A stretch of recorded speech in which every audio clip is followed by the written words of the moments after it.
1857 आज़ादी के त्याग की अमर गाथा। आज हम 1857 के उस महाविद्रोह की मार्मिक गाथा देखेंगे जिसने सोए हुए भारत को जगाया।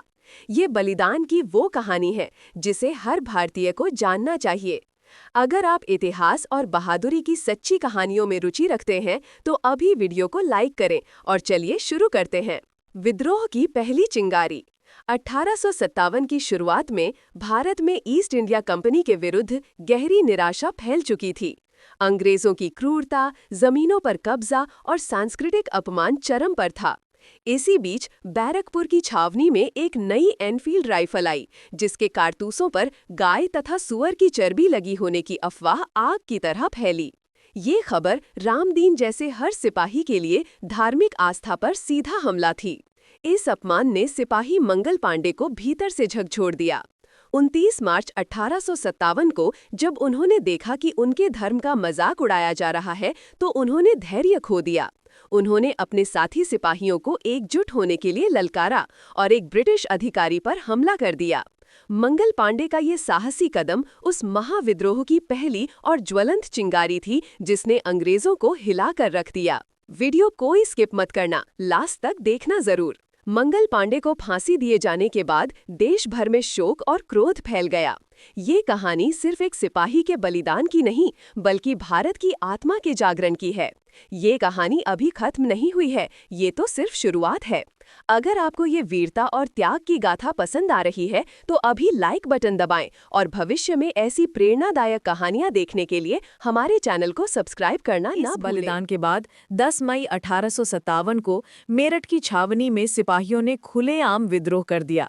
उन्होंने अपने अधिकारियों को मार डाला, जेल तोड़कर अपने साथियों को आज़ाद कराया और चलो दिल्ली का नारा लगाते हुए राजधानी की ओर कूच किया। ये विद्रोह रातों रात एक तूफान में बदल गया। 11 मई को वे दिल्ली पहुंचे और बूढ़े मुगल सम्राट बहादुर शाह जफर को हिंदुस्तान का बादशाह और अपना नेता घोषित कर दिया। दिल्ली पर कब्जा करना एक प्रतीकात्मक जीत थी जिसने पूरे उत्तर भारत में विद्रोह की आग फैला दी। अब ये सिर्फ सिपाहियों का विद्रोह नहीं था बल्कि ये भारत की आज़ादी के लिए एक जन आंदोलन बन चुका था। लेकिन असली चुनौती अब शुरू होने वाली थी जब अंग्रेजों ने पलटवार करना शुरू किया।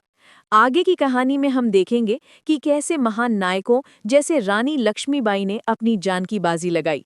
ये कहानी का सबसे महत्वपूर्ण और प्रेरणादायक हिस्सा है, इसलिए इस वीडियो को बिल्कुल भी स्किप मत करना और कहानी पूरी देखना क्योंकि इन बलिदानों को जानना बहुत जरूरी है।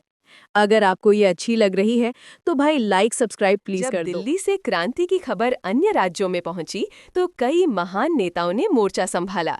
कानपुर में नाना साहेब और उनके सेनापति तात्या टोपे ने अंग्रेजों को कड़ी चुनौती दी। सबसे प्रभावशाली नेतृत्व झांसी में रानी लक्ष्मीबाई का था। एक युवा विधवा होने के बावजूद उन्होंने अपनी रियासत को बचाने के लिए मैं अपनी झांसी नहीं दूंगी के नारे के साथ अंग्रेजों से लोहा लिया। लखनऊ में बेगम हजरत महल ने भी वीरता से लड़ाई लड़ी।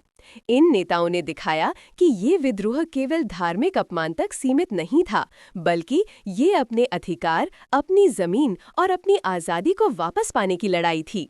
भारतीय वीरों की वीरता और बलिदान की गाथाएं इतिहास में हमेशा के लिए अमर हो गईं। दुर्भाग्यवश भारतीय शासकों के बीच तालमेल की कमी और अंग्रेजों की बेहतर सैन्य शक्ति के कारण 1858 के अंत तक इस महान विद्रोह को कुचल दिया गया।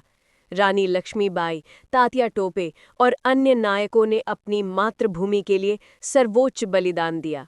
विद्रोह भले ही दबा दिया गया हो, लेकिन इसका प्रभाव अमिट था। इस क्रांति ने पहली बार अंग्रेजों को एहसास कराया कि भारत पर शासन करना अब आसान नहीं होगा। 1857 का बलिदान ही वो बीज था जिसने आने वाले दशकों में राष्ट्रीय आंदोलन को सींचा। इसने भारतीयों के दिलों में एकता, राष्ट्रवाद और स्वतंत्रता की ऐसी लौ जलाई जो 1947 तक जलती रही। ये विद्रोह हमारे इतिहास में केवल एक अध्याय नहीं बल्कि आज़ादी के लिए त्याग और वीरता की अमर विरासत है। इस महान बलिदान को याद रखने और हमें ऐसी और सच्ची कहानियां लाने के लिए प्रेरित करने के लिए सब्सक्राइब बटन दबाकर हमारे परिवार का हिस्सा बने और कमेंट में अपने प्रिय नायक का नाम जरूर लिखें। जय हिंद।